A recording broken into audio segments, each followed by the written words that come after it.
This video was brought to you by my loyal patrons. Pledge today and you can participate in choosing what video comes to the channel next. Link in the description.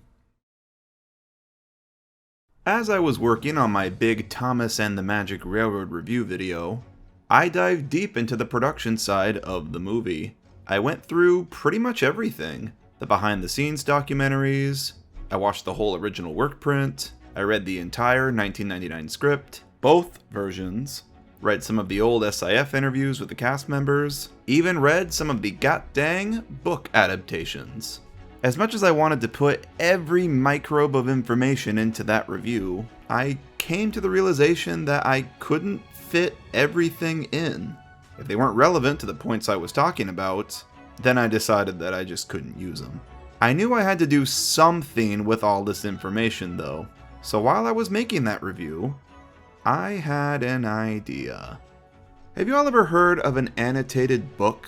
Basically, it's a book, but filled with numbered annotations throughout it. Those annotations explaining some part of the production that pertains to that scene, like the original inspiration, something that changed after its conception, why something was changed, the history of a character, etc. Now picture that, but in video form. That's what this video is. This video is going to be an annotated breakdown of Thomas and the Magic Railroad, from start to finish, marking notes of everything relevant to each scene as we go through it, going over everything regarding the script, work print differences, production trivia, and more. Everything you need to know about Thomas and the Magic Railroad explained all in one video. That's the goal here. I'm going to try my best to make this video completely unbiased. No opinions or smack talk or praise will be featured here. That's what the review is for. And I will also not be diving into the logistics about how the universe works. This video is purely about the facts of the movie's production. I should also mention the order of the deleted scenes talked about will be a little out of order, jumping between their placements in the work print versus the script. But we will cover everything. Hopefully. I don't claim to be an expert about this movie. I know there's people out there that are far more versed in the production than me, so forgive me if a tiny detail here or there isn't mentioned. All I hope is that by the end of this, you'll have learned something new about the movie.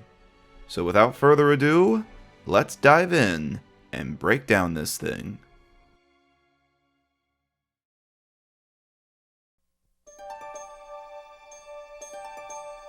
The final version of the movie starts on the opening titles. The original script started the movie with a montage of Thomas traveling as Lily, our storyteller, begins her opening dialogue. The camera swoops past Thomas, revealing his face, and a whoosh of steam reveals the opening titles. The storyboard of this sequence was included on the 2020 Blu-ray release. In the work print, the movie began with a flash forward to an adult Lily telling her kids the story of the Magic Railroad on a hill above the town of Shining Time. The family look through pictures in a scrapbook, and then the story proper begins. Lily introduces many of the human characters, including herself, Burnett Stone, and P.T. Boomer. P.T. Boomer speeds away on his motorcycle, and it fades to the opening credits.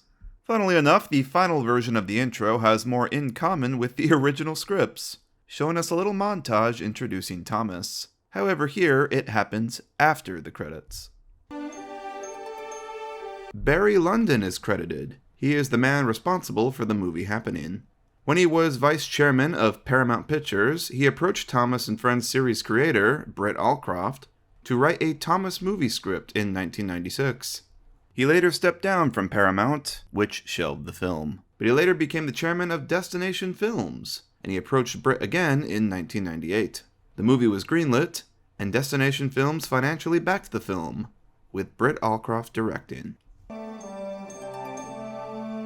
The Isle of Man Film Commission is also credited. Many of the outdoor scenes for Muffle Mountain and the town of Shining Time were all filmed here. Britt decided to check out the Isle of Man after she saw they were offering tax incentives for film crews. She visited, fell in love with the island, and it became the primary filming spot for all the human scenes of the movie. Hello, I'm Mr. Conductor. and I'm going to tell you a story about trains, folks far apart, and the magic railroad that brought them together. Mr. Conductor being the narrator of the movie was a change made later in production. Originally, the older Lily was the narrator, telling the story to her kids. That framing device was axed for time, and Mr. C became the narrator, which was consistent with Alec Baldwin being the US narrator of the show at the time. 7, 8... Who do we appreciate? Practicing your numbers, Gordon. That's a good engine. This scene of Thomas and Gordon was filmed in a different location originally, at Knapford. 3 photos exist from this scene, and it is unknown why it was cut and reshot in a different location. It's also speculated that these 2 shots of Diesel 10 entering and leaving Knapford were also from this original scene. This shot is Diesel 10 sneaking into the station and scaring Thomas and Gordon, and this shot is of Thomas and Gordon watching him depart in fear. The shots were repurposed for an unrelated scene later on in the film, when Diesel 10 trundles through the station singing to himself. But again, that's just speculation. I'm counting how many seconds late you are. Gordon is voiced by improv actor Neil Crone, who voices several characters. 20 years later, Neil Crone would, funnily enough, play Gordon again in the show's preschool-aged reboot, All Engines Go. That is a fine how do you do. What are the odds? What does that sign say? Sodor Railway. Really reliable and right on time. Gordon tells Thomas to read a sign posted at the station platform. There is a lower part of the sign that Thomas fails to read aloud, which says, "Sorry for delays during repairs. We are making this a better railway." This was tied to an underlying subplot about the Sodor Railway undergoing repairs. While this is a plot line that was seemingly omitted, it explains why we later see Tidmouth sheds being rebuilt, the breakdown train being used for trackside work, and the viaduct needing strengthening. This also ties in with the Sir Topham Hatt Uncle Sam-styled posters that we see everywhere, an ad campaign to enlist people to help out with the railway's repairs. While cut from the final film, Thomas does mention it being said on the sign in the original script. I'm meeting Mr. Conductor. He's looking after us while Sir Topham Hatt takes a much-needed holiday. Thomas is voiced by Eddie Glenn. He originally was voiced by John Bellis, an actor from the Isle of Man. Bellis was actually the taxi driver for Britt and her film crew when they visited the Isle of Man to scope out the area for filming.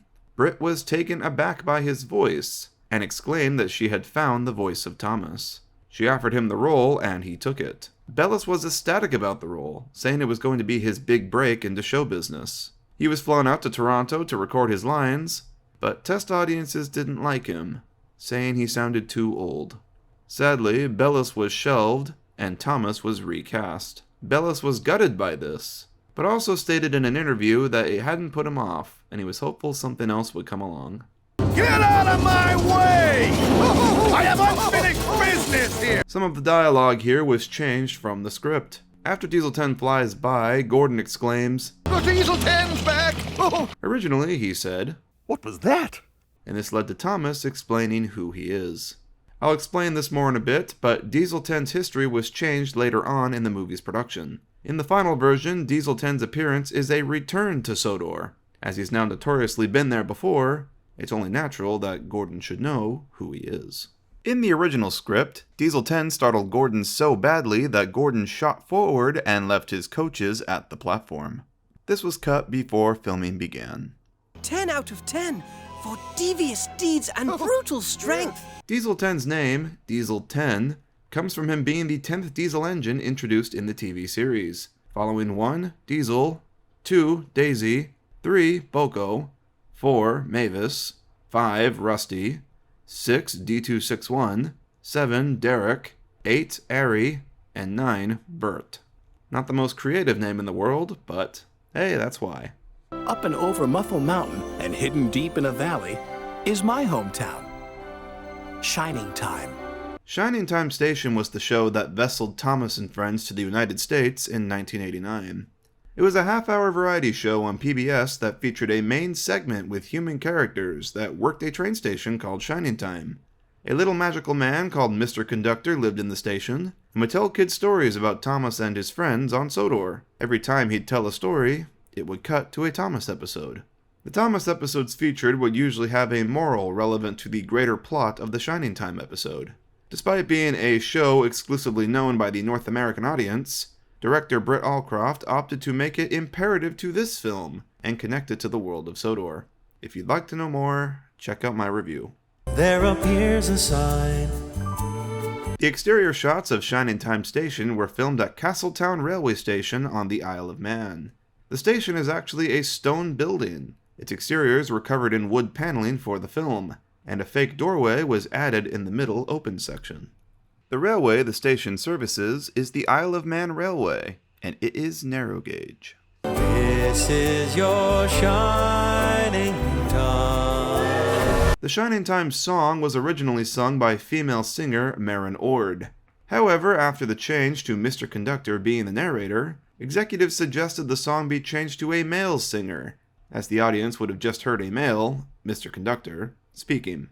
The song was re-recorded with Neil Donnell singing, and that is the version present in the film. However, the original with Maren Ord is the version used for the end credits. This is your shining time. And is on the official soundtrack.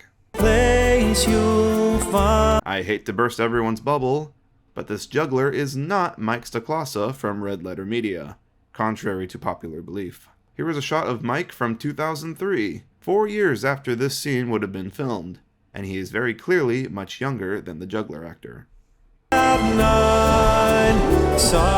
The man on the train blowing a kiss to his wife is the movie's Pennsylvania Union production manager, Keith Strandberg. Paint the skies. In the original cut of the film, there was dialogue over this sequence of Mr. Conductor watering flowers. This was his official introduction into the movie, and the narrator described him as someone who... Mr. Conductor likes to lend a helping hand, but some folks never see him to say thank you. As Mr. Conductor became the film's narrator later on, this little bit of dialogue introducing him was ultimately unneeded, and was cut. Going by the script, following this scene would have been the introduction to Lily with her mother in the big city. This was so the movie would introduce its three main characters, Thomas, Mr. C, and Lily, before the story began. This scene swapped its placement numerous times, being moved to the beginning of the movie in the workprint. More on that in a bit. And by the way, I think that you're going to help me and Thomas somewhere in this story. Two of the shots here are taken from the chase sequence at the end of the film. The shot of Thomas crossing the viaduct is a deleted shot from right before he crosses the broken section. And the close-up is when he looks at Pinchy in the chase.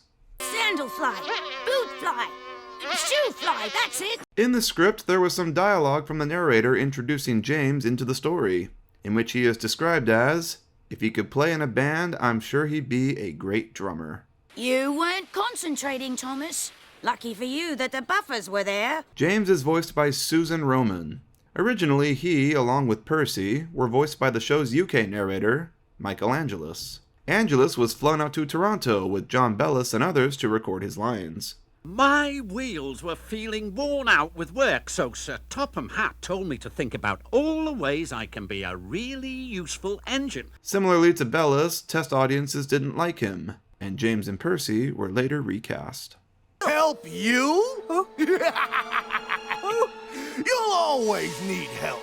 Diesel 10 was originally voiced by Australian voice actor Keith Scott, who delivered a very sinister Sideshow Bob-esque performance. Because steam engines are cowardly, cranky, worn-out hunks of metal who couldn't hurt a fly. Test audiences also said he sounded too scary, and so Diesel 10 was recast. Neil Crone stepped in and originally delivered a Russian accent for the character. This didn't go over too well, so we did a comical New Jersey accent instead, making the character a bit sillier.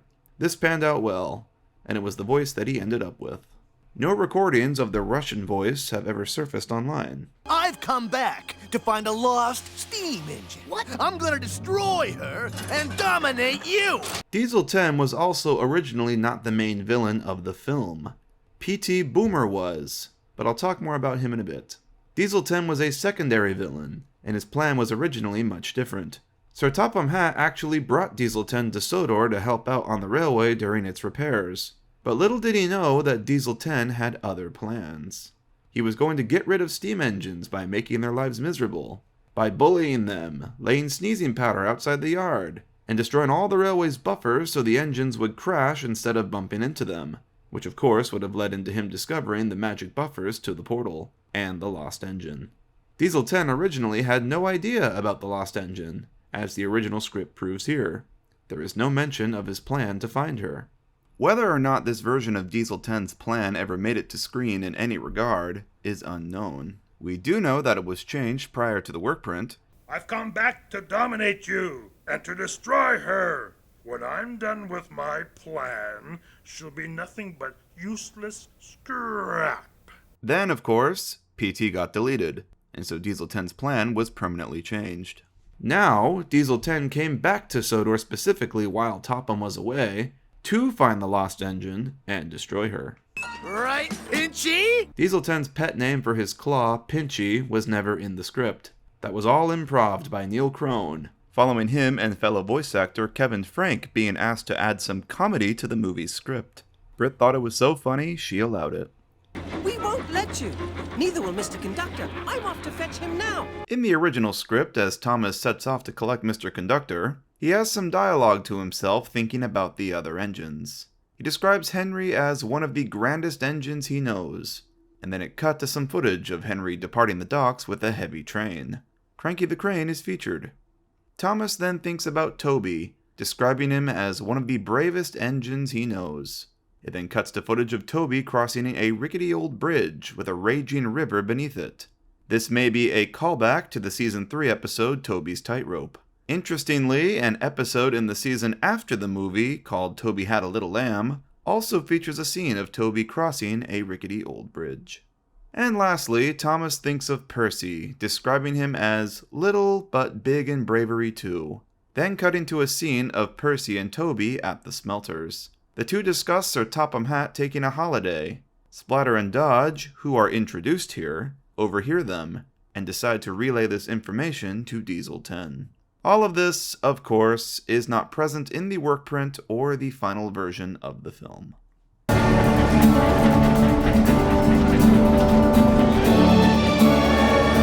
All the scenes of the Rainbow Sun were filmed at the Strasburg Railroad in Pennsylvania in 1999. The engine that portrays Rainbow Sun is Norfolk and Western number 475. Strasburg is the home of the full-scale working steam engine replica of Thomas, still used to this day at its annual Day Out with Thomas events.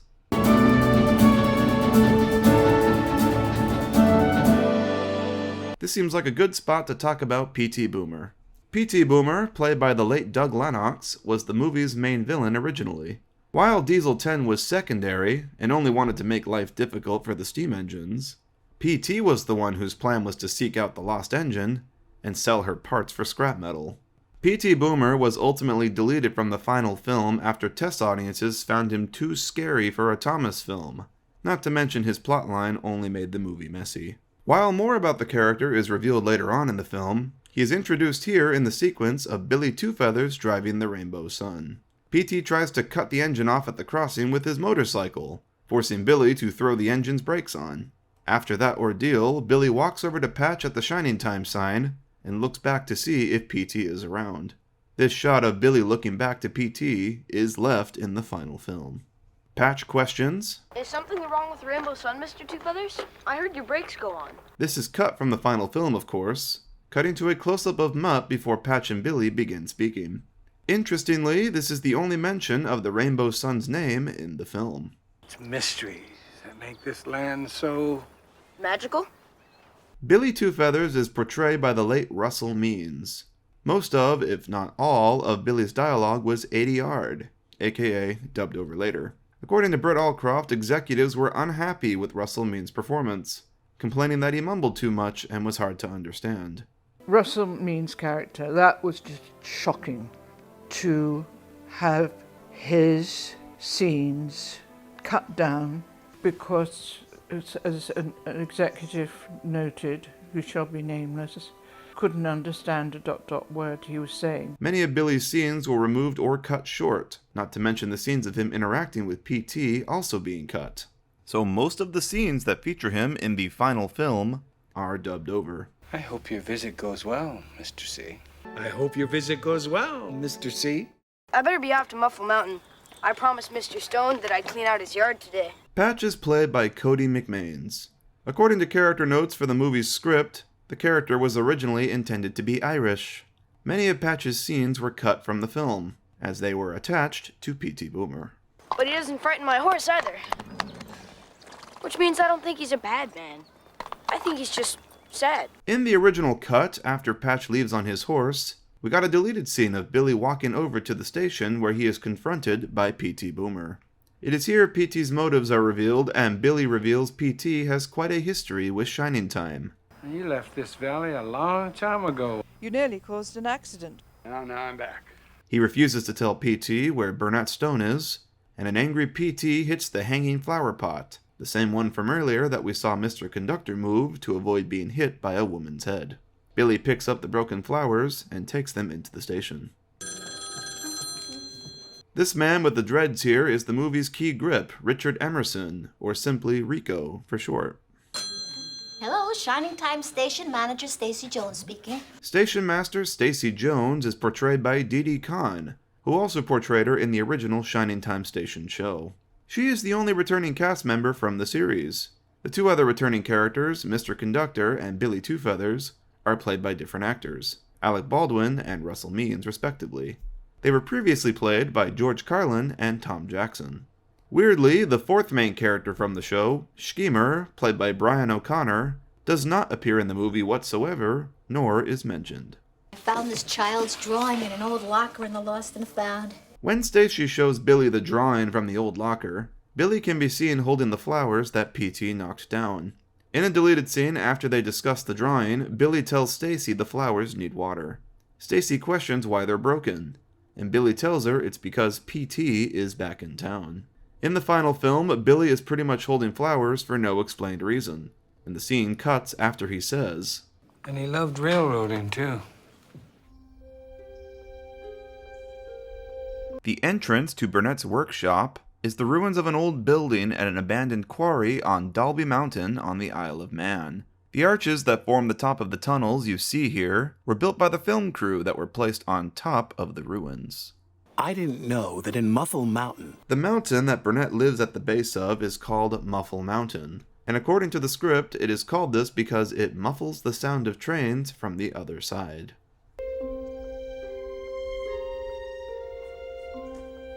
Burnett Stone was played by the late Peter Fonda. Peter Fonda was happy to work on this movie, saying he's always wanted to do a children's film to satisfy the child in him. I'd like to do this kind of film. I've always wanted to do a children's film that satisfies the child in me. The movie's producer, Phil Furley, described Fonda as a thorough professional who worked doubly hard to give the director everything she wanted.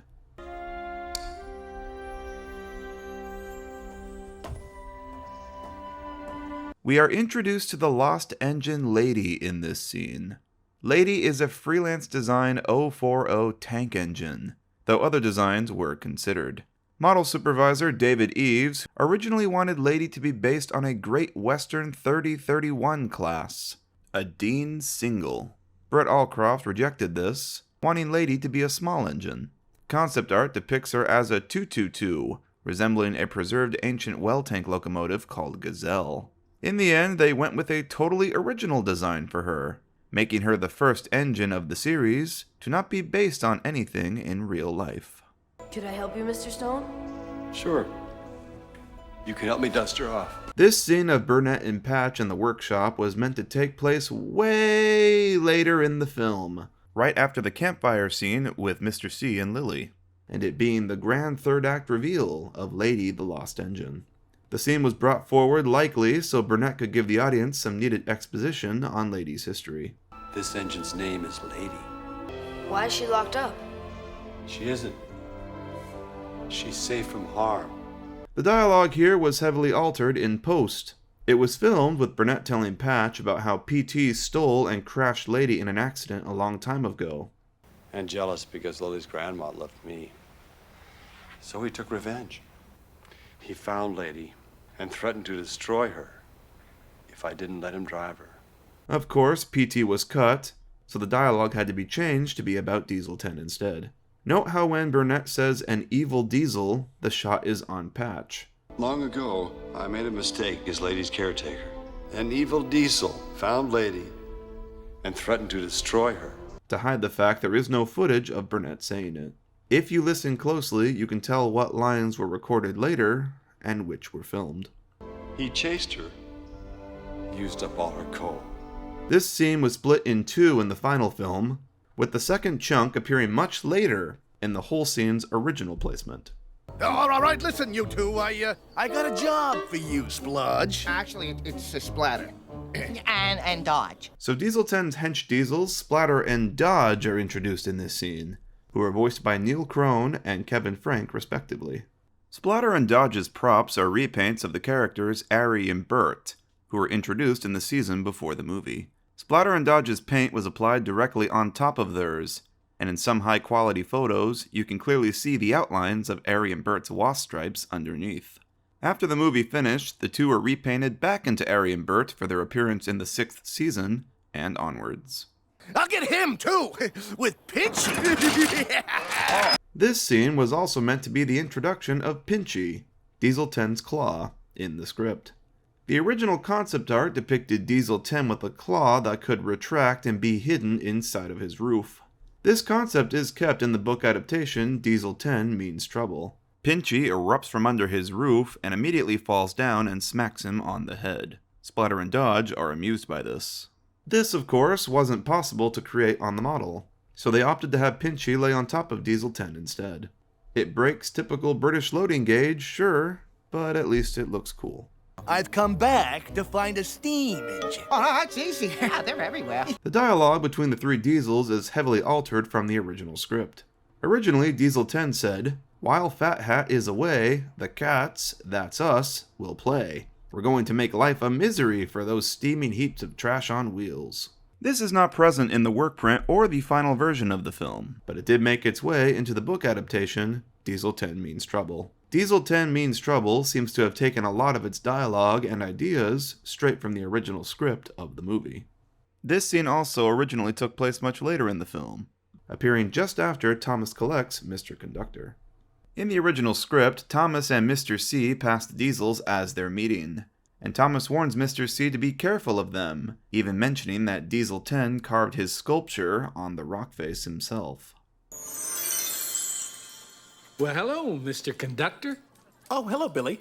Mr. Conductor is played by no other than Alec Baldwin, who signed on to the movie upon taking on the role of the U.S. narrator of the show. Prior to the film, Alec narrated Season 5, and went on to narrate Season 6 after. Thomas was everywhere at the time. His children enjoyed it, and he saw it as a wholesome series. Alec ultimately agreed to work on Thomas because he liked Britt Allcroft so much after meeting her. Incredibly unusual woman. And she told me the story about how she got the books, the Railway series, and I just adored Britt. And when she said to me, "Do you want to do this show?" I said, "Sure." Phil Furley, the movie's producer, says that Alec was a true professional on set, accommodating, and never a problem. The set of Mr. Conductor's mural house was built to 2 scales. One regular wall-size mural was built for most of the human actors to interact with, and a second, much larger one built for close-ups of Mr. C in front of it, to avoid having to green screen him in. The effect is rather seamless. I never noticed as a kid that they were different murals. Important day, Mr. C? It is a very important day. I'm going to the island of Sodor. The original script featured some extra dialogue from Billy here, telling Mr. C he's never been to the island of Sodor before. Mr. C responds that it and the Indian Valley have a lot in common. Anyway, I just came to say goodbye. I have to go now. Right now? In the original cut of this scene, right after Mr. Conductor says, Why, yes, Stacy, I have to make sure that everything is safe and sound on the island of Sodor, just as I try to do here. Stacy looks worriedly to Billy, clearly wanted to tell Mr. C about PT's return, but Billy insists she not tell him to worry him right before he leaves for Sodor. In the final, the scene ends with a shot of Stacy smiling as Mr. C departs off-screen, and then it cuts to the next scene. The final movie tries to explain Stacy looking worried with this line of narration. Like Stacy, Mutt sensed danger. He didn't want either Billy or me to leave Shining Time. 2 different dogs portrayed Mutt, named Bentley and Rita. One was used for scenes filmed in Pennsylvania, as seen here, and one was used for the Isle of Man shoot and on sets, as seen here. I don't know which is which. This is where Burnett's granddaughter, Lily, comes into our story. This scene of Lily and her mom in the big city was filmed in downtown Toronto. It became the first scene in the work print, setting up Lily going to visit her grandpa and the adventure that awaited us. When Lily being the narrator was changed, this scene was pushed back. It's also noticeably shortened and cuts some of her characterization. The original scene explains that her mom is pregnant with her baby brother. It all began one rainy day in the big city, just before your uncle was born. And it shows her talking to her dad on her mom's cell phone, showing that her dad isn't at home very often. Hi, Dad. When are you coming home? Oh, okay. Well, I hope the job goes well.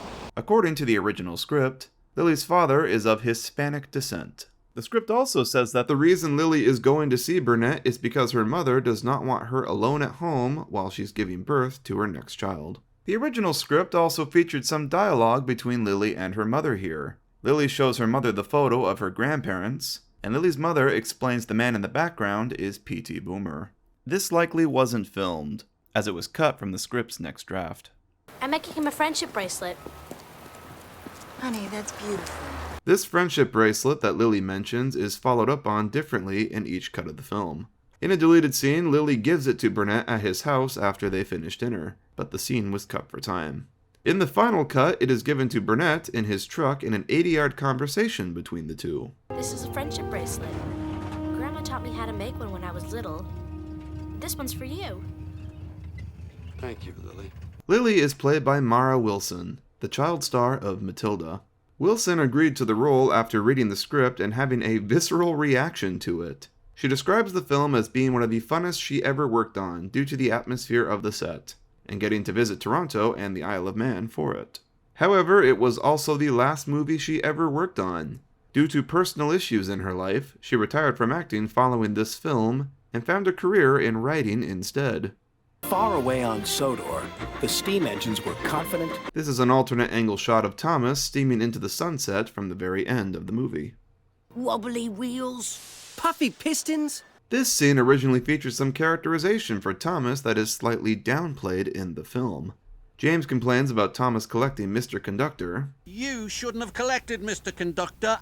I should have. To which Thomas says, "You're just jealous, James." And then it cuts to Gordon putting Thomas down. Thomas's line, "Little engines can do big things," was meant to be his arc for the film, proving that even a little engine like him can also be a hero. This of course does still happen in the final film, but it's not as focused on. Interestingly, the script for this scene is quite different from either version of the film. In the original script, Mr. C sparkled in during the engine squabbles and orders them to be quiet. He shouts, "Silence!" and Gordon retorts that only Sir Topham Hatt can say that to them. In the revised version of the script, this scene was changed to have the dialogue be between Toby, Percy, and Henry. Toby tries to stop the engines arguing, to which Thomas backtalks him. Percy yells, "Silence!" and then Henry hushes him. This dialogue was removed completely and changed in favor of the engines discussing the lost engine in the final version of the film. Hey, there they are. We'll fix their wagons. I'm not good at backing up. Me neither. Here we are introduced to the rest of the engine characters in the film, Henry, Toby, and Percy, who are all voiced by Kevin Frank, Colm Feore, and Linda Ballantyne respectively. To many fans' shock, Edward is not present in the movie and isn't mentioned. While purely speculation, many fans like to think Edward hauled the train Sir Topham Hatt and his family went away on, thus explaining why he isn't there. The real reason is that he just was never in the script, so no scenes were filmed with him, nor any other engine characters. Then we'd better find her first. Linda Ballantyne, funnily enough, was inspired to become a voice actress by James's actor, Susan Roman. How nice that they got to work on a project together. Oh, sorry, Fruits. Bit of a dust-up. Love to stay and clean up. Got to go. Bye now! This scene of Harold blowing sneezing powder over the engines at the sheds is surprisingly not featured in the leaked work print, which might mean they considered cutting it altogether. The scene cuts after Thomas says, Little engines can do big things too. Dear Mr. Conductor, where were you? My wife said she couldn't miss our little holiday. An additional scene of Mr. Conductor in Sir Topham Hatt's office was filmed. in which he smells a jar of Sodor marmalade left on his desk. This scene was omitted in favor of the scene of Mr. C trying on Topham's iconic top hat. Where were you? The marmalade jar is seen in the final here though, and the shot is cut momentarily after Mr. C places it back on the tray. I mentioned earlier how Tidmouth Sheds being rebuilt was a part of the unused plotline regarding Sodor's railway being renovated. While likely unintentional, there is some nice continuity here with the TV series. In the season before the movie, the older Tidmouth Sheds with the lower roof is used. The roof is raised during the reconstruction in this movie, and the seasons after use the reconstructed Tidmouth Sheds. Funnily enough, Tidmouth Sheds would be reconstructed again in the next movie, Calling All Engines. The sheds have been built again. Puff Thomas. In reality, the actual reason why they built a new Tidmouth Sheds prop for the movie is because the original prop became warped due to the warm set conditions in Toronto, and a brand new one was needed. The original script notes Mr. C sleeps in a hammock in Tidmouth Sheds. In the final movie, he sleeps in a bed. The hammock he sleeps in, however, made its way into the book, Diesel 10 Means Trouble. I'd like to have a nice cup of hot cocoa. Would you fellas care to join me? This ridiculous scene of Mr. C talking to this ball and bat is not present in the script or the work print. And it should have stayed that way. Sorry, I couldn't resist. Hello, Twinkle Toes. I got a plan, and you're not in it. The script for this scene has different dialogue between Diesel 10 and Mr. C. Diesel 10 says, "You're not wanted here." Mr. C responds, "Oh yes I am." And Diesel 10 replies, "Let me make myself quite clear." It seems they shot the scene with Baldwin saying the lines present in the script and changed Diesel 10's lines later. You're not clever enough to stop me. Oh, yes I am. No, you're not. In the original script, after the whole ordeal and everyone goes back to sleep, Diesel 10 slides back and uses Pinchy to dump ash into Thomas's funnel. Thomas, asleep, doesn't notice. This was meant to tie in with the scene later when he sneezes and comments that he still has a dusty funnel. This scene was cut, and the scene was instead tied back to the earlier scene where he gets covered in sneezing powder instead. Diesel 10 overhears Mr. C talking about buffers in his sleep.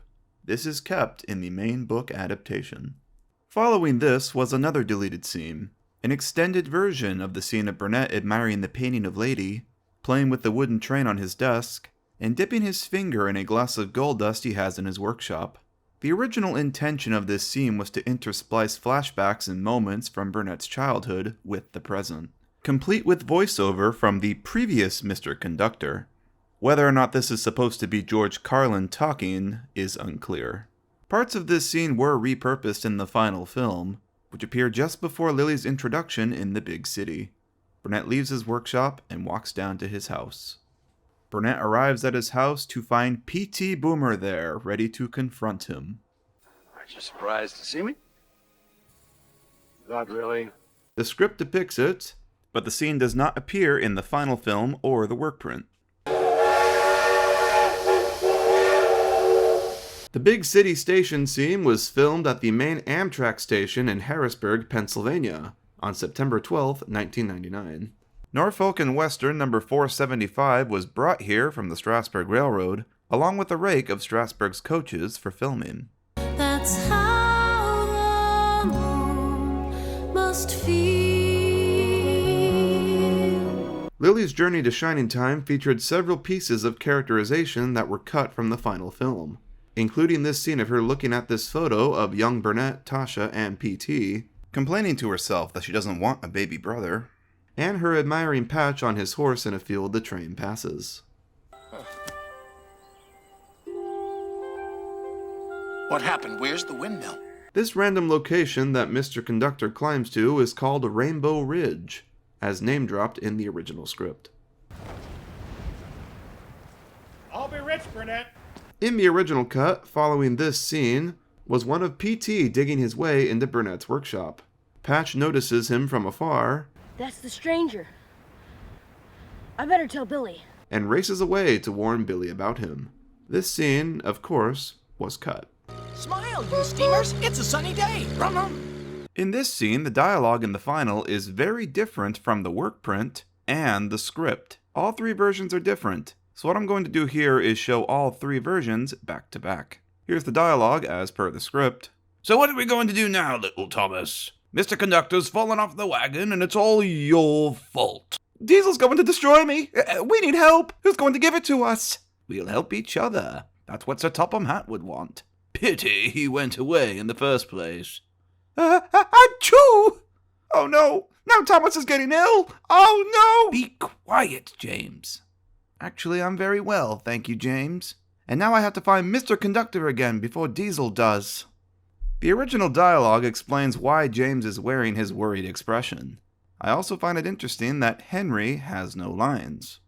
The work print changed the dialogue to this, which isn't too different from the script. So what are we going to do now, little Thomas? Mr. Conductor's lost his sparkle, and now he's gone and left us too.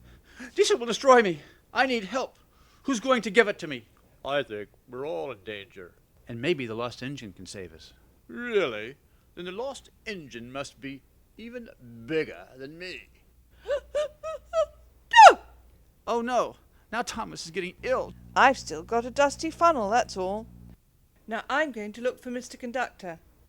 And the final is this, which has drastically different dialogue. Smile, you steamers. It's a sunny day. It's not sunny because Mr. C's not at the windmill. I look. I think his sparkle's all gone. My smoke box doesn't feel sunny. It feels stuffed up. Nasty fumes from dingy Diesel. And Diesel is after the lost engine. And if he finds her, I fear that will destroy us all. What, even an engine as big as me? Yes, Gordon, even you. Say it, don't spray it, Thomas. I've still got sneezing powder up my funnel. Now I'm going to look for Mr. Conductor. Let us get back to work. That's what he would want. Of course, all these dialogue changes happened after they changed the story around for the final. How about a race, Thomas? Interestingly, Birdie's driver and passengers are not represented by real humans. This is the only instance in the movie where the static human figures from the show appear on set in the movie. In the original script, following Thomas and Birdie's encounter, we are introduced to George the Steamroller waiting at a crossing.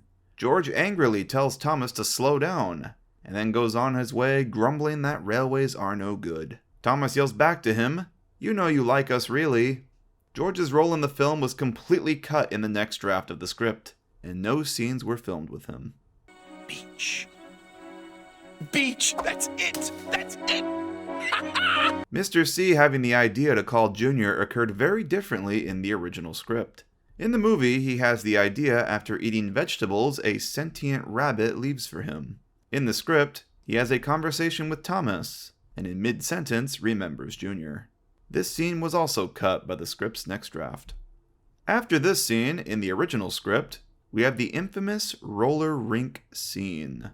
George enviously watches Gordon spin round on the turntable at Tidmouth Sheds. Diesel 10, with Splatter and Dodge, slide up beside him. Diesel 10 promises George his own turntable-turned-roller rink in exchange for him smashing all the buffers on the island so the steam engines crash. And George agrees. This, of course, was cut by the script's next draft. That's my cell phone. Junior is played by Scottish actor Michael E. Rogers. Originally, according to script notes, Junior was meant to be English, which is interesting because they seem to be going more for a California-esque surfer dude type with him. But since Michael Rogers was Scottish, they changed his nationality.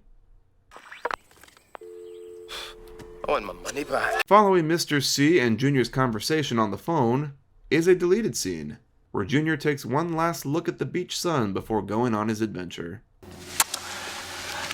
And one last sip of a summer Sunday. He attempts to drink from his giant milkshake, which pours all over him. When the scene was cut, Britt Allcroft apparently took actor Michael Rogers out to dinner, as an apology for making him go through all that, and it not even being used. Despite there being numerous deleted scenes, this is interestingly the only deleted scene present on the original DVD home release.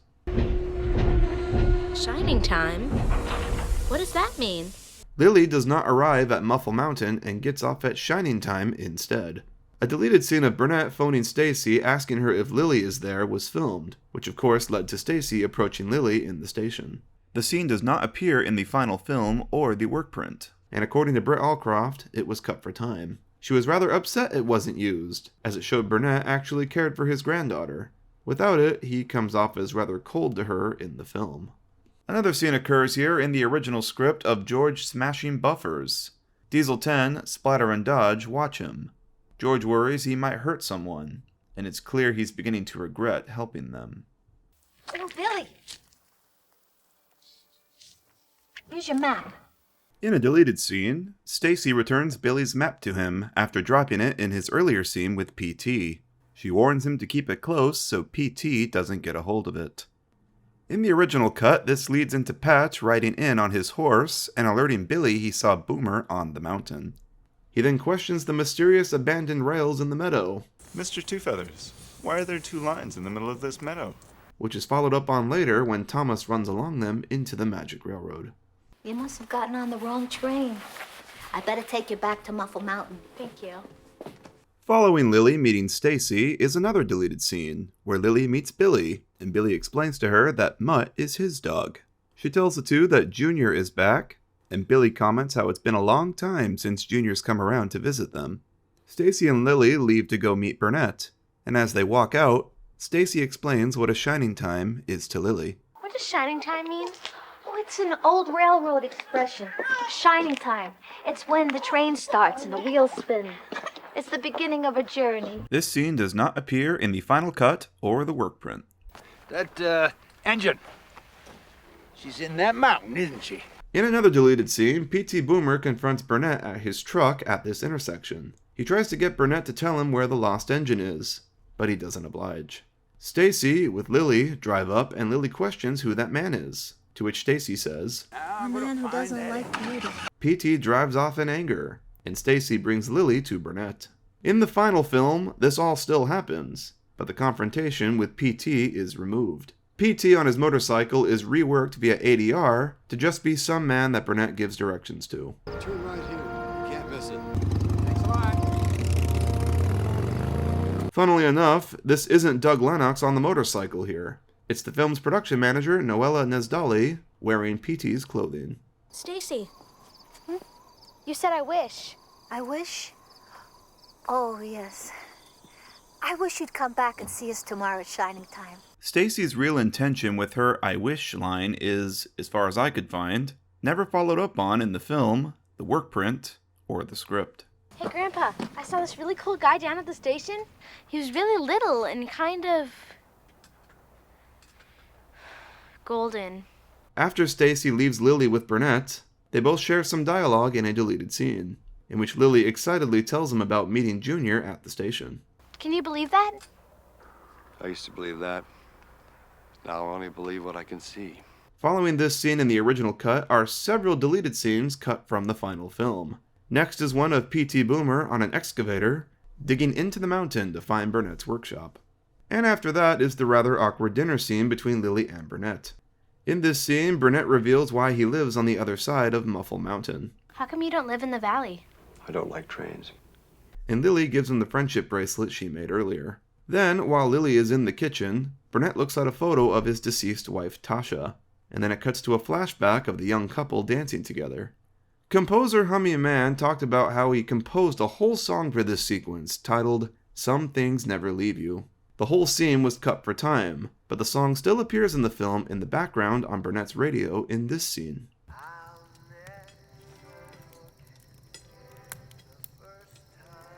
The song, in full, is featured on the official soundtrack.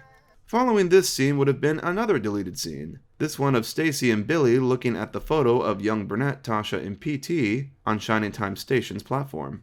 Billy tells Stacy the backstory of how Burnett and P.T. fell out because of a quarrel regarding an engine, and then Stacy notices the trees at Shining Time losing their blossoms. The engines on Sodor had her very much in their thoughts. According to the script, a musical number featuring the song Night Train was meant to occur here, but was scrapped very early in production. Probably a good move, since the really useful engine musical number occurs only 2 scenes later. Thomas, I was thinking.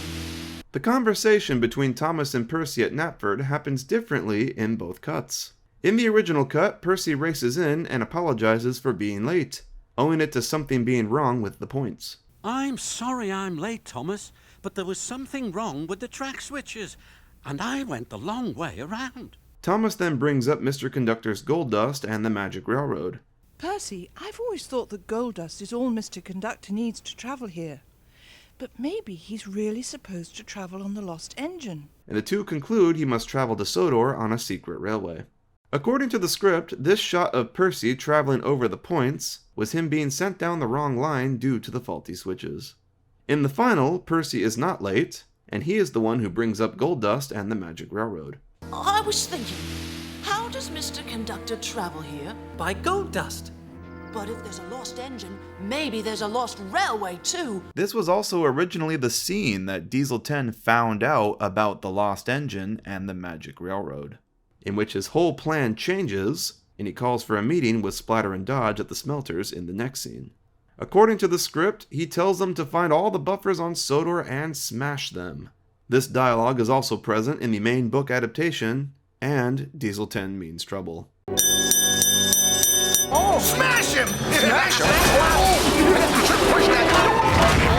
According to the script, instead of causing the shed to collapse, Pinchy whacks a pile of scrap that comes crashing down and blocks Diesel 10's path.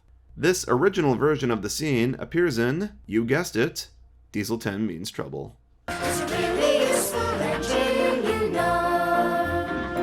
The Really Useful Engine musical number halfway through the film consists of B-roll and alternate angles from other scenes in the movie. This shot of Thomas shunting trucks is from the scene earlier where Gordon and James belittle him. This shot of Henry reversing into a siding beside Gordon is from a scene later in the film when the two are snickering at Diesel 10. This shot is an alternate angle of the Knapford scene at the beginning of the movie. All the engine's trains are exactly the same in both shots. Oh, thank you, Thomas. Special coal will make me feel much better. Henry needing special coal is a callback to the first season, in which Henry needed special Welsh coal to run properly due to his small firebox. However, the problem was fixed after he had an accident and was rebuilt at Crewe in the following episode. Henry is clearly in his rebuilt form in the movie, making him needing special coal a glaring continuity error.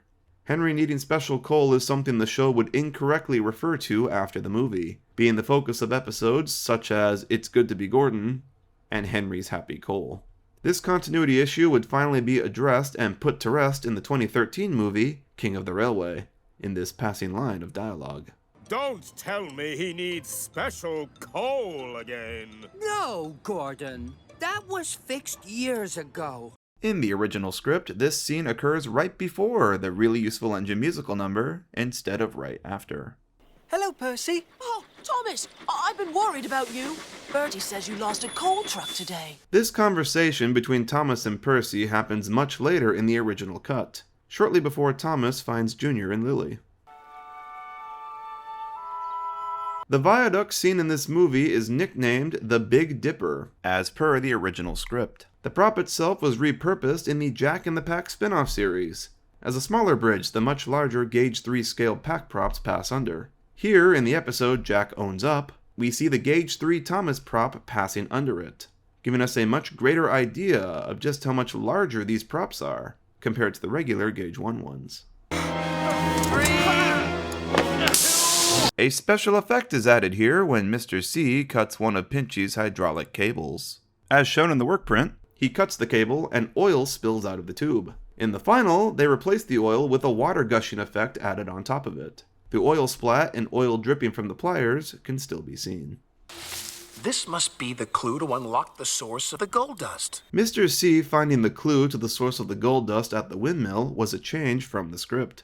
The script says that he finds it in an abandoned wagon at the top of Rainbow Ridge. Why this was changed is unknown.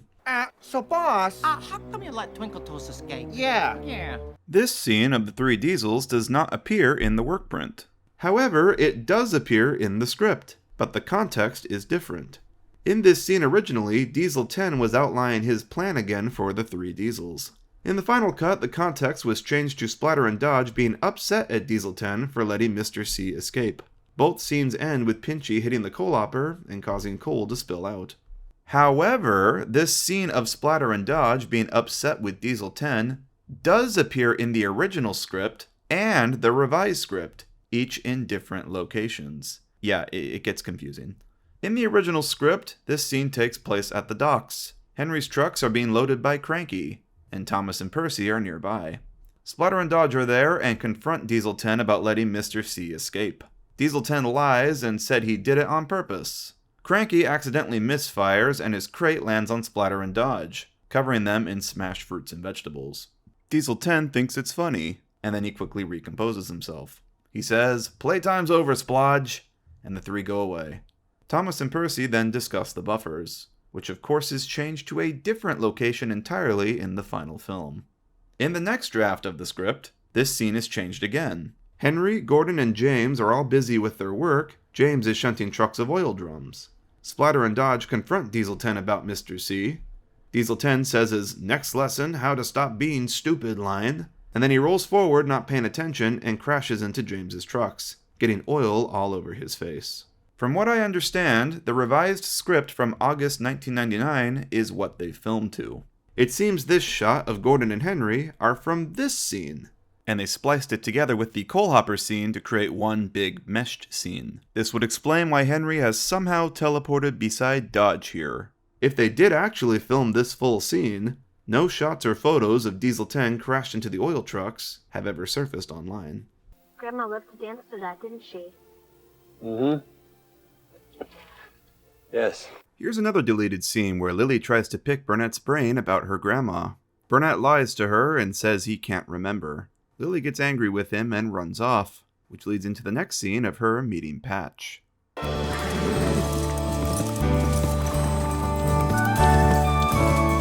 The original cut features an extended sequence of Lily and Patch riding his horse into Shining Time.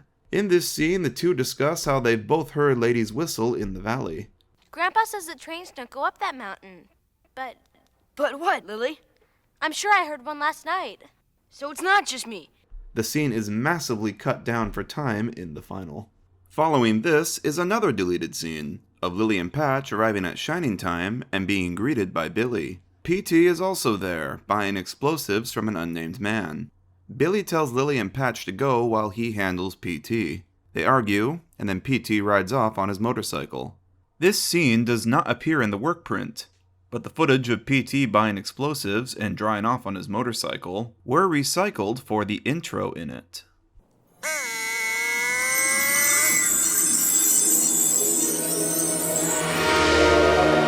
This is the first on-screen appearance of the titular Magic Railroad.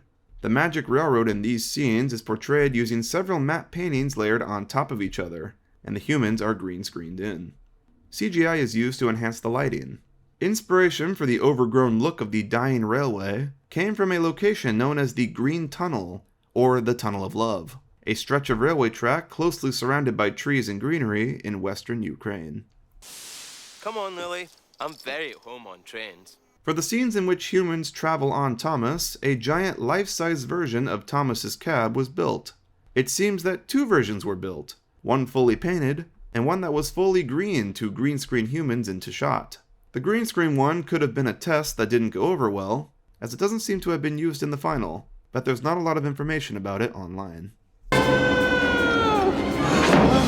A life-size Diesel 10 roof was also built for the same reason, to be used in this scene with Junior, and for P.T. Boomer later on in the chase sequence. I don't know what eventually means, but it sounds very, very long. Thomas's infamous "eventually" line is not in the script. In the work print, he says, "Oh, Mr. Conductor, you don't know Diesel like I do." I'm sorry, Mr. Stone. She wasn't at the station when I went back for her. We'll find her. Don't worry.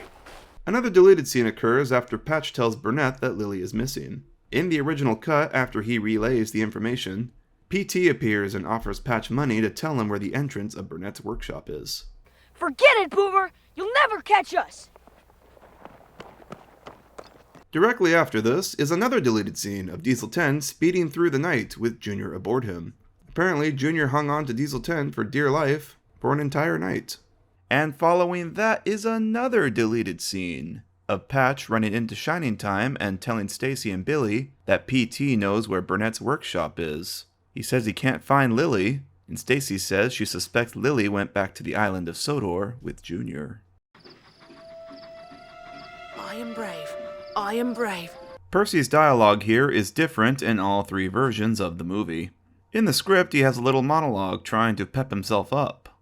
In the work print, he says, Why me? Why me? Why me? Why me? And he finds Splatter and Dodge quite quickly. The final version is extended, showing more shots of Percy traveling through the night, and he gives himself a pep talk as he goes. Thomas says I'm brave, so I'm brave. Howdy, partner. Excuse me, coming through, pardon me. The tumbleweed near the buffers inexplicably being able to talk was, again, improv'd by its voice actor, Neil Crone, and Britt thought it was so funny that she kept it in. Mr. Conductor, I was supposed to be back by sunset. This dialogue between Lily and Mr. C occurred much earlier in the original script, right after Junior flew off the windmill. I haven't told Junior this, but soon he'll grow as weak as I am. The campfire scene has some extended dialogue in the original cut. Lily asks if Mr. C really does love Junior. So you really do love Junior, don't you? Yes, even though he makes me mad sometimes, but that's what families are for. Someone to be there for you in the bad times as well as the good. Isn't that right? This is a very sweet scene. Unfortunately, it was cut for time. Lady? That second chunk of the Burnett and Patch workshop scene occurs here. Note how Burnett and Patch are both wearing the same clothes they were wearing in that earlier scene, and their placements in the workshop are exactly the same. In the original, Patch follows Burnett into his workshop after running away from PT. Burnett even turns around when he hears Patch and exclaims, Boomer. Burnett's lips can still be seen mouthing Boomer in the final cut. Little engines can do big things! We're back on the Magic Railroad. As mentioned before, the Magic Railroad itself is a series of matte paintings layered on top of each other. As revealed in the work print, they originally wanted to use Thomas's prop for this sequence, green screening him into place on top of the matte paintings. This was done by fixing Thomas to a bar in mid-air, covered in green, and having his wheels spin in place. The illusion of movement was done by moving the camera past him or towards him, very similarly to how they achieved the X-Wing and TIE Fighter shots in the original Star Wars. The end result was not as they desired, so they opted to use a CGI Thomas instead, which gave them much more flexibility with matching angles, etc. And thus, this is the first time the Thomas series had ever dabbled in the world of CGI. The close-ups of Thomas's wheels, however, are still of the prop. Very clever blend of visuals. And Lily, that's what you do with coal. Stoke it up to make steam. The original cut of this sequence features a bit where Lily falls out of Thomas's cab on their journey. Mr. Conductor needs to... Thomas realizes she's fallen and reverses to find her. She climbs aboard and they continue on. This is not present in the final. Thomas falling off the edge of the cliff was originally caused by an explosion by PT Boomer, trying to blow his way into Burnett's workshop. PT sets off the explosion and it causes Thomas to roll down the cliff. When PT was cut, this was changed to the wind blowing too hard and it caused Thomas to fall. Very fascinatingly, the explosion is kept in several book adaptations of the movie.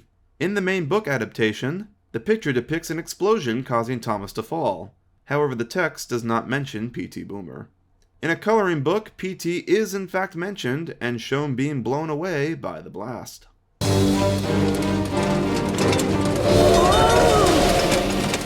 Thomas descending into the portal in the meadow was achieved by an ATV driving in Thomas's place, billowing smoke everywhere, and the CGI Thomas was placed on top of it. PT Boomer is also present in this shot, driving up to the portal and jumping into it as Thomas descends. Some digital trickery was used in the final cut to edit PT out of the shot. The script features a scene of Thomas back on the Magic Railroad, realizing he must be on a branch of it, and reacting to Boomer following him. The blueprints Burnett is looking at here are actually orthometric drawings used for Lady's first Gauge 1 prop. A first version of Lady was built that featured a shorter smoke box, a longer running board at the front, and cylinders that didn't quite line up with the smoke box. At some point in production, these were all altered, but the blueprints here depict that first version. I'd like to, Lily. Nothing seems to work. The life-size lady built for this movie does indeed still exist. The prop was 16 feet long, 6 feet wide, and 10 feet tall, and made mostly out of wood. It also had a face that could be swapped out with the smokebox door, although the face never appears in the film. The model didn't actually run on railway tracks. It had cartwheels underneath it that allowed it to move. But its wheels were freewheeling, so the motion would work when it was moved. The prop was present at the Los Angeles premiere of the film, and afterwards went into storage. The Thomas-like features of the model were repossessed by the rights holders, such as the face and buffers, and the rest was left.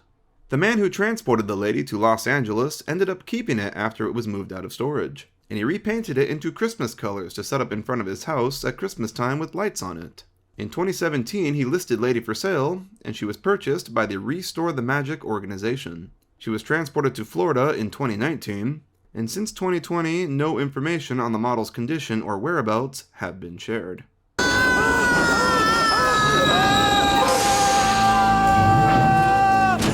James! Like Thomas and Diesel 10, a life-size prop of James's cab was built for this scene so Junior could sit on top of it. Unfortunately, it only barely appears in one shot in the final film, this one, and it can only be seen in the 4x3 crop. Like Thomas, they did it up in green too to green screen Junior in for the shot when he lands on the cab roof. The James you see here in the final shot is the Gauge 1 prop. Are you ready? No, we're not. According to an interview with the visual effects specialist Dave Axford, James did actually fall off the edge of the set in this scene, severely cracking his roof. He was fixed quickly and filming resumed. The wiki says cracks on his roof are still visible in some shots, but I haven't been able to find any. Grandma loved her because I loved her. But she never took a ride on Lady. Once again, the original cut of this scene featured more dialogue from Burnett, explaining what a shining time is to Lily. He gets really worked up and is on the verge of tears, to which Lily reciprocates and tightens the friendship bracelet on his wrists, and says, Grandpa, don't shut up today, too. These close-up shots of Lady's firebox are not a part of the life-size model. These were actually filmed in an alleyway outside of GVFX's Toronto office. A mock-up firebox was set up, and a coal fire was lit by no other than the film's producer, Phil Furley.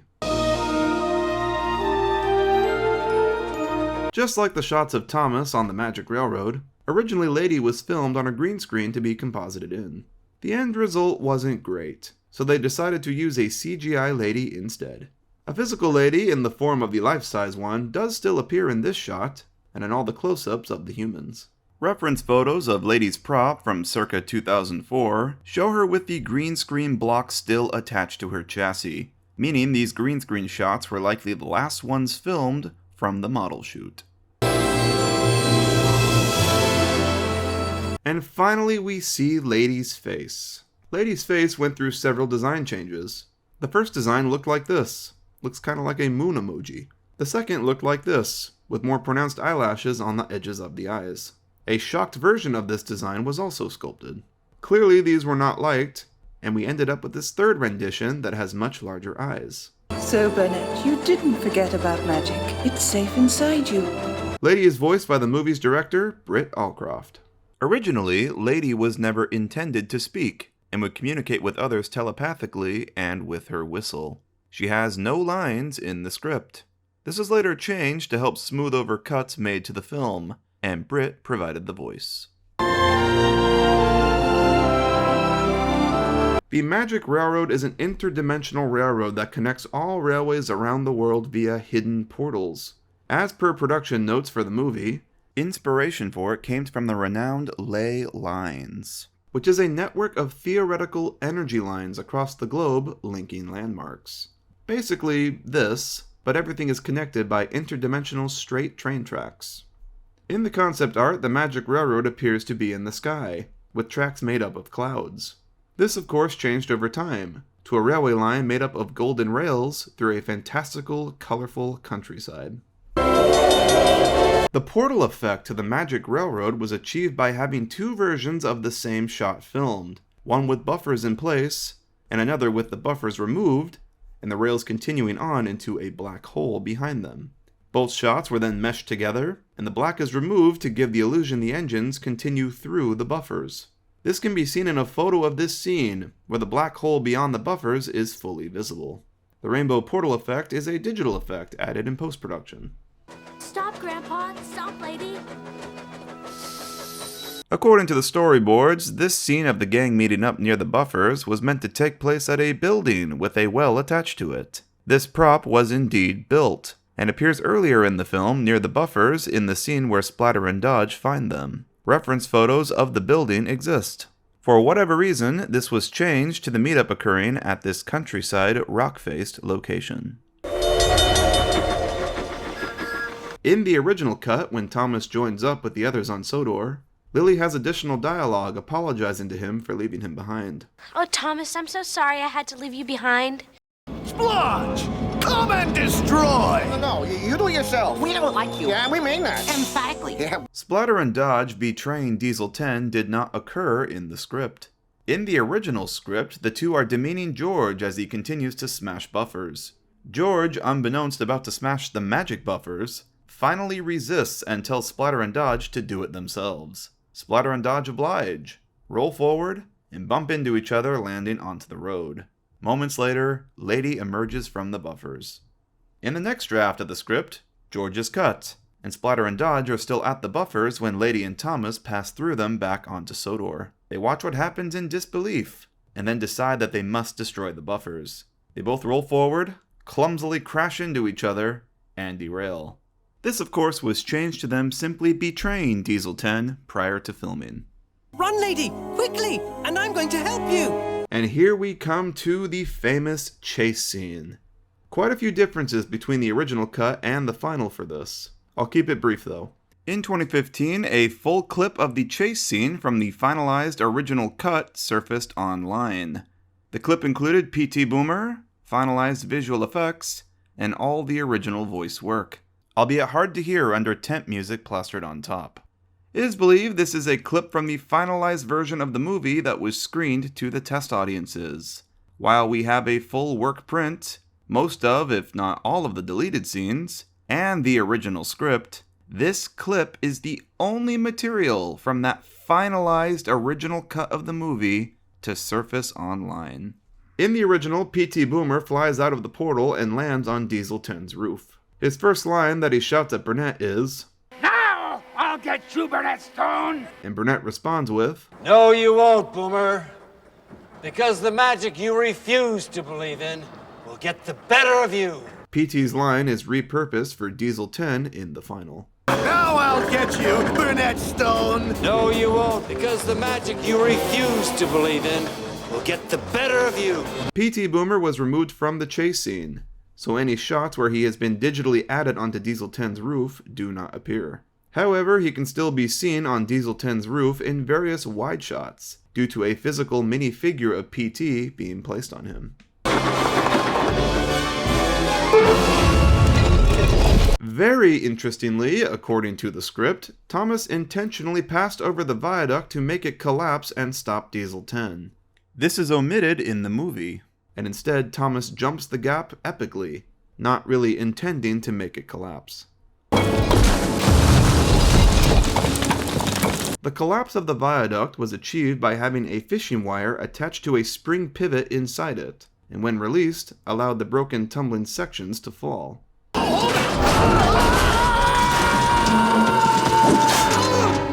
An extended version of Pinchy is used to allow Diesel 10 to grab onto the track.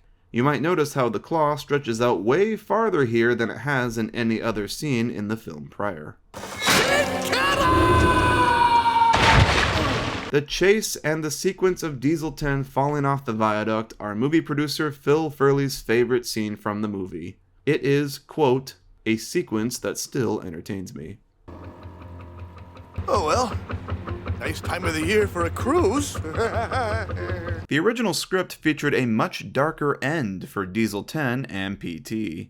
Right after the bridge collapse, Percy appears with Mr. C and Junior aboard him. They witness Diesel 10 and PT in the river below magically change into sludge. Mr. C, in shock, questions how that happened, and Junior replies he did it with his magic bandana. Someone along the way must have thought Junior committing murder was a bit too dark for this film, so this was changed by the next draft of the script to Diesel 10 landing on a barge of sludge instead. Lady, you're a really helpful engine. Thomas's dialogue to Lady after the gold dust is replenished is different in the work print. In the work print, he said, You're quite a lady. Thank you. I think it's pretty obvious why they changed that line. Now, we'll always remember our shining time together. The ending of the movie is very different in the two cuts. In the original, after Lily and Burnett hold the Bluebird, the scene fades out and we return back to the older Lily telling her kids the story. She finishes the book, Patch walks up with his horse, and the family happily trek down the hillside back to Shining Time. The scene fades to the shot of Thomas puffing away into the sunset. According to the script, the dog that is with the family is named Jeff, and it is Mutt's great-grandson. The final cut instead fades to Shining Time, reusing the same shot of the older Lily and family on the hill, but in this instance, as just a random family. A montage of a busy Shining Time back to normal plays out as the song's main theme plays. Producer Phil Furley cameos at the town's baseball game here. A small facade of the Shining Time station building was built at Strasbourg to achieve this shot, since 475 obviously couldn't be brought to the Isle of Man for filming. Have a great time. Here we have another cameo, this time from the voice of Annie and Clarabelle, Shelley Elizabeth Skinner, accepting a ticket here from Stacey Jones. She was Britt Allcroft's personal assistant on the film. This little sequence of Mr. C finding an ice cream cone in the plant feed box, as well as a couple other shots, were featured at the beginning of the movie, at least in the work print. And it's time for all of us to go home, just like Thomas. The ending dialogue in the final shot is different in both versions. In the script and the work print, the narrator says, Sometimes, all it takes is a little train engine and the spirit of the child within us to see the beauty in our lives and hope that we can always find it there. While John Bellis didn't make it into the final cut as Thomas, he is still listed in the end credits as Transportation Coordinator for his role in escorting the film crew around the Isle of Man. It's always with you. The end credits give a special thanks to the Isle of Man and the fairies. This is based on the experience the film crew had while on the Isle of Man. The people of Man are very in touch with their folklore and have a great respect for the fairies that live there. While setting up to film in a large field, location manager Jim Cleary instructed Phil Furley to ask the fairies for permission to film there. Furley did so, and he came back to Cleary and said, "Jim, I'm not sure, but I think they said it was okay." Naturally, the fairies were credited in the film for allowing them to film that day. And I think that just about covers everything, folks. I'm sure there's some details that I missed, so please, if I did, list it below in the comments. If you enjoyed this video, then I highly recommend watching Magic Railroad Nerds' extended edition edit of the movie, which has all of the deleted scenes intact, including the ones that weren't featured in the work print. It's a really solid edit, and it gives a really good idea of what the original movie was supposed to be like. Link to that is in the description. I still don't really love the movie, but I will say that I do respect it a hell of a lot more after deep diving into the production, and finding out just how much work went into this thing. I will tell you this though, after 2 huge videos covering Thomas and the Magic Railroad, I think I can go a good decade without having to watch this movie again. I'm a bit Magic Railroaded out, if you take my meaning. I'll see you all in the next one, folks. Bye!